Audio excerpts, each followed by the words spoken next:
For 4 decades, Alan Jackson was a constant on the country music stage. With his signature white hat and honest songs, he felt less like a distant superstar and more like an old friend. He wasn't just a musician, he was the steady heartbeat of traditional country music, a living legend who sold over 75 million records worldwide and defined the sound for a generation. His easygoing smile was as much a part of his identity as his guitar. But that smile hid a painful secret. For years, he was quietly battling a degenerative nerve disease, a struggle he kept private while walking onto stage after stage, night after night.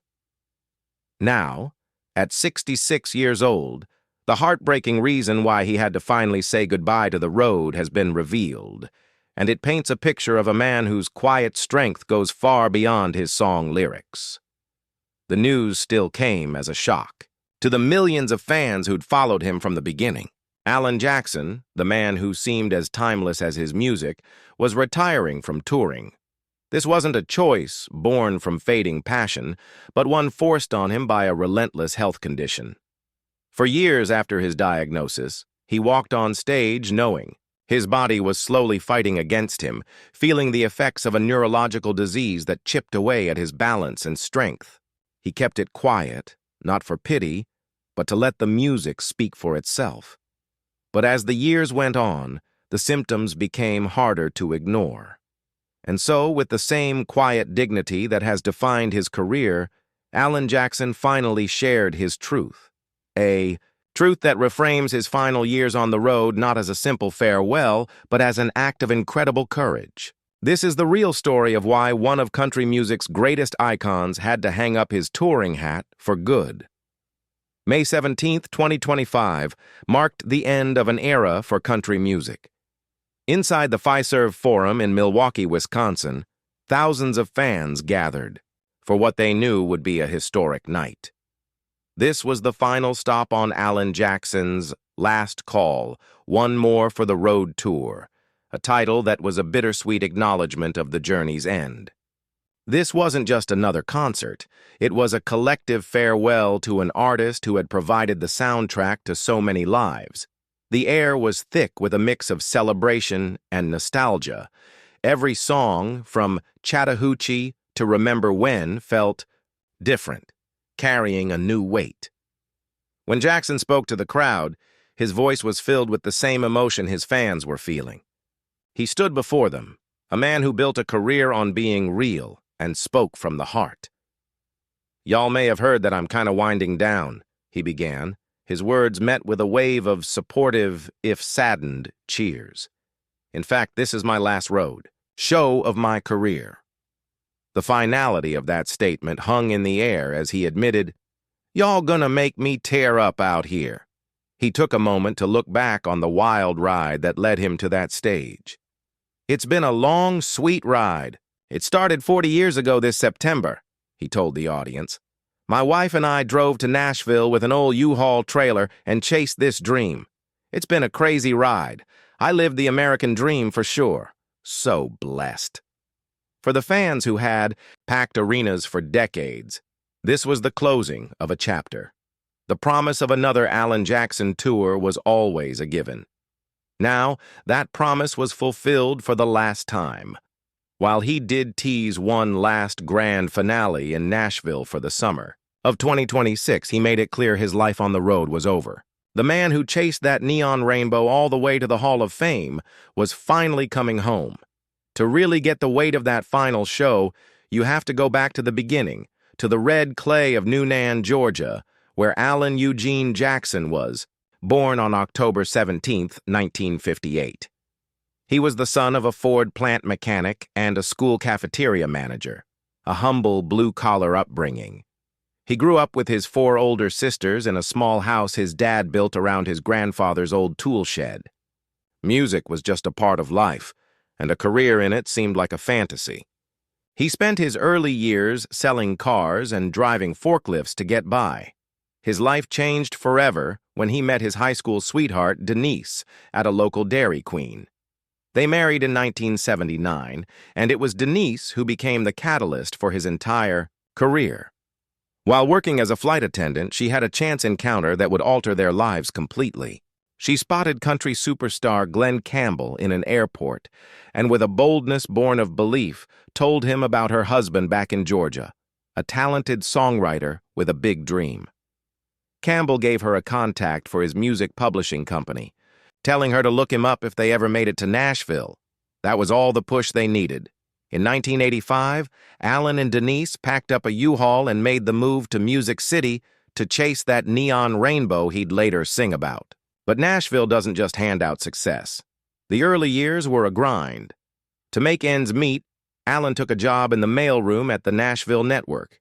He spent his days sorting letters and his nights writing songs, playing in dive bars, and honing his craft. He eventually signed a songwriting deal with Campbell's company, but a record deal was still out of reach. He faced rejection after rejection, but he never wavered from his traditional no-frills style of country. He knew who he was. He just needed someone to listen. That someone was Tim DuBois, the head of Arista Records' new Nashville division. He saw what others had missed. A genuine artist with a clear vision and a true connection to country's roots. In 1989, Alan Jackson became the very first artist signed to Arista Nashville. His debut album, Here in the Real World, dropped in 1990 and announced his arrival in a big way. The album was a massive success, launching 4 top 5 singles and staying on the charts for over a year. Suddenly, Alan Jackson was a star. He was part of the legendary Class of '89, a group that included Garth Brooks, Clint Black, and Travis Tritt, who breathed new life into country music. But even in that incredible class, Jackson stood apart. While others blended in rock and pop, Jackson was a proud traditionalist. His sound was built on fiddle and steel guitar, and his lyrics were honest stories about everyday life. His next 2 albums, Don't Rock the Jukebox and A Lot About Livin' and A Little 'Bout Love, were even bigger. They were hit factories, churning out a string of #1s like Love's Got a Hold on You and the anthem of a generation, Chattahoochee. That song, a celebration of growing up in the rural South, became a cultural phenomenon. It wasn't just a song, it was a feeling.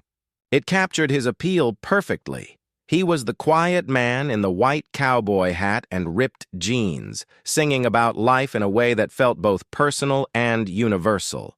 He wasn't trying to be a spectacle. His power was in his subtlety and his unwavering commitment to keeping it country. What truly cemented Alan Jackson's place as a legend wasn't just his voice, but his heart as a songwriter. Across his career, he wrote or co-wrote the majority of his biggest hits, creating a catalog marked by humility, humor, and simple, profound truth. His songs were his biography, and in telling his story, he told the stories of his listeners. No, song showed his power more than Where Were You When the World Stopped Turning. In the aftermath of the September 11th attacks, Jackson woke up in the middle of the night with the song fully formed in his head. He was hesitant to record it, worried it might seem exploitative. But the song perfectly captured the nation's collective grief and confusion. It wasn't angry or political. It was a gentle, questioning ballad that resonated deeply, earning him his first Grammy and tying a CMA record held by Johnny Cash. This deeply personal approach was his trademark. Drive, for Daddy Gene, was a touching tribute to his late father, weaving memories of learning to drive with the experience of teaching his own daughters. It was a song so powerful it won Album of the Year at the ACM Awards. This ability to turn his life into universal truths is what made him a master. He was inducted into the Country Music Hall of Fame in 2017 and the Nashville Songwriters Hall of Fame in 2018, honors that made official what his fans knew all along.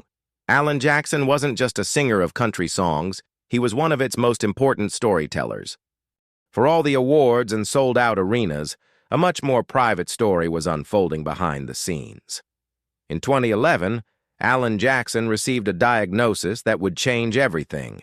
He had Charcot-Marie Tooth Disease, or CMT. He battled the condition privately for years before finally sharing his story in a candid interview on the Today Show in 2021. I have this neuropathy and neurological disease, he explained. It's genetic that I inherited from my daddy. There's no cure for it, but it's been affecting me for years. Charcot-Marie-Tooth disease is a degenerative condition that damages the peripheral nerves, causing muscle weakness, particularly in the arms and legs. It directly impacts balance and motor skills. He described the slow progression of the disease, saying, "It's getting more and more obvious, and I know I'm stumbling around on stage, and now I'm having a little trouble balancing, even in front of the microphone. And so, I just feel very uncomfortable." For a performer whose job is to command a stage, the diagnosis was devastating. He admitted he'd grown self-conscious and decided to go public partly as a relief, so people would understand what was happening if they saw him stumble. He reassured fans, "It's not going to kill me, it's not deadly," while also noting its relation to conditions like muscular dystrophy and Parkinson's. With his signature dry humor, he even pointed out the cruel irony of the disease's acronym, CMT, being the same as Country Music Television, the network that helped build his career. The revelation was heartbreaking, casting his performances over the previous decade in a powerful new light. The diagnosis of Charcot-Marie-Tooth disease presented a challenge that struck at the very core of Alan Jackson's livelihood: performing. Live is a physical job. It demands stamina and stability, all things that CMT actively works to take away. The disease makes something as simple as walking across a stage or standing at a mic a monumental effort. For years after his 2011 diagnosis, Jackson pushed through. He kept touring, walking out under the bright lights, knowing his body could betray him at any moment. The stumbling he mentioned wasn't an exaggeration, it was a constant concern. Every step was a calculation, every moment balancing at the microphone. A quiet act of defiance against his own failing nerves. He didn't want to let his fans down, and he refused to let the disease win. The decision to launch the Last Call One More for the Road tour was the culmination of years of coming to terms with his physical limits.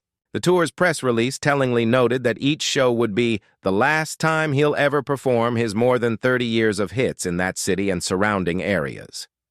It was a long, intentional goodbye. He was giving his fans one last chance to see him and giving himself one last run on his own terms before the disease made even that impossible. Those final years of touring were an extraordinary act of will, a man facing down an incurable condition to do what he loved.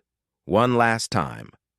While Jackson's health was the primary reason for retiring from the road, another powerful motivation was pulling him home, his family. Throughout his career, his wife Denise has been his rock. From that chance meeting with Glenn Campbell to the private lows of his health battle, she has been by his side. In announcing his final tour, Jackson spoke about his desire to spend more time with Denise, their 3 daughters, and their growing family of grandchildren. "My daughters are all grown. We have 1 grandchild and 1 on the way, and I'm enjoying spending more time at home," he shared.